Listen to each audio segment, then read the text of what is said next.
Welcome to the Kingdom Citizen, the weekly wrap-up that helps you walk wisely between heaven and earth. My name is Darren Greenfield, and I'll be leading you through some of the top current events and news stories that I have been theologically and ethically thinking of, trying to find our place in them as the kingdom of God. Proverbs 17:17 says, "A friend loves at all times, and a brother is born for adversity." I want to start off this week by reflecting on the story of Luigi Maggioni.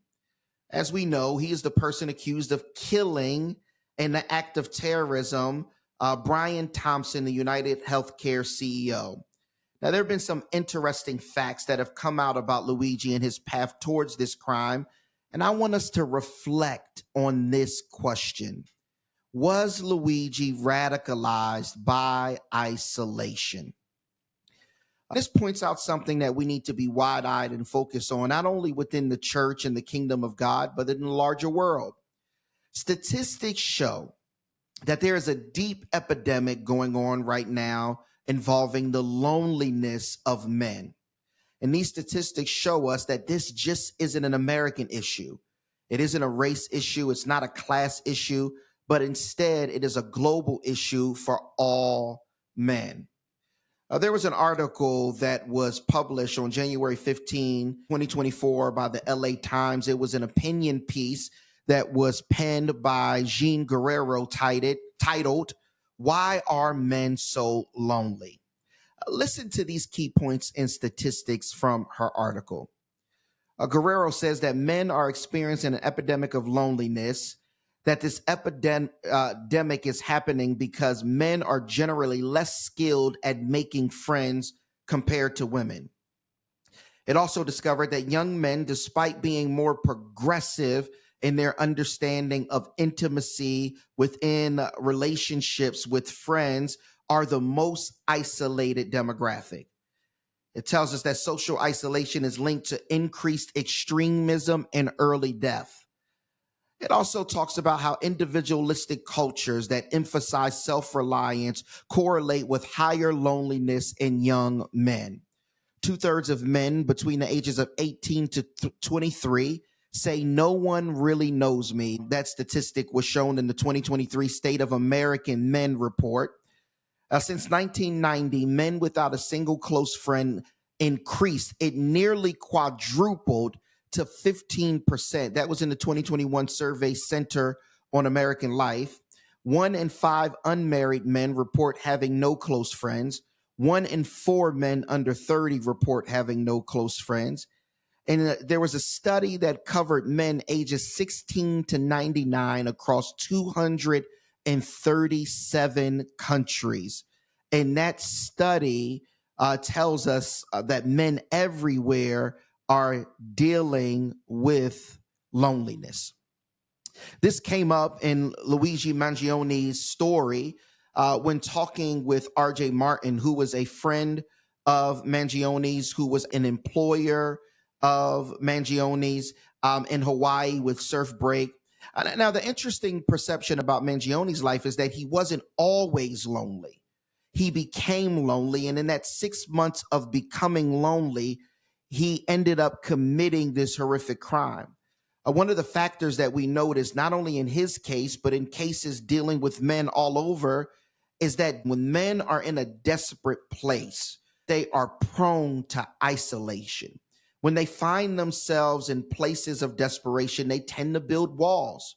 And one of the questions that we need to ask in the kingdom and in our churches are our churches equipped and ready to send men as excavators to knock down those walls, to pull out and minister to these men accordingly who are dealing with loneliness?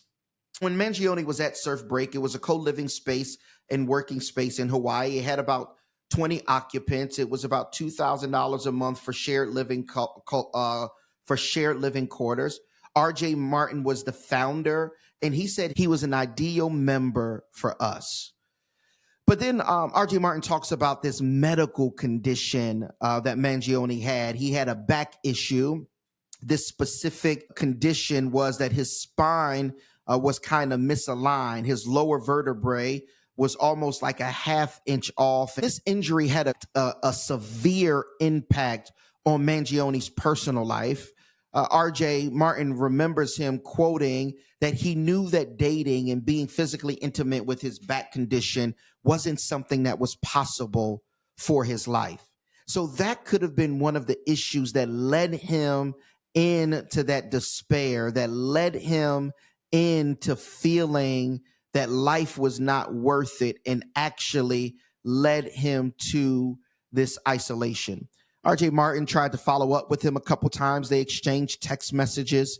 In one of Martin's text messages, he tells Mangioni, "I miss you, brother. Hope you are mostly recovered. Let's catch up soon." April 15th of this year, Mangioni replied to him, "Yeah, dude, let's catch up on the phone." R.J. Martin sends him a text on May 20th and never hears back from Mangioni until he hears about this alleged crime that Mangioni committed. What does this tell us as the kingdom of God? What does this tell us as local churches gathering in city, suburban, rural places? What this tells us is that we need to start building environments for men that are environments that are going to pierce their hearts and their souls, that is going to be life penetrating, no fluff ministry through courageous reaching out to these men to make sure not only that they are okay, but they are being served well in their communities and serving their community. 1 Samuel 22:2 has an environment like this. It's the Adullam cave. And it says that everyone who was in distress and everyone who was in debt and everyone who was discontented gathered to him being David, and he became captain over them. And there were about 400 men that were in that cave and walking with David. The question that we must ask ourselves is, how often as a church or as believers are we gathering men to help them understand that they are not in this alone? Remember and pray over Proverbs 27:17. As iron sharpens iron, so one person sharpens another. Thank you for joining me for this week's weekly wrap-up of Kingdom Citizen, helping you live wisely between heaven and earth. We'll catch you next week.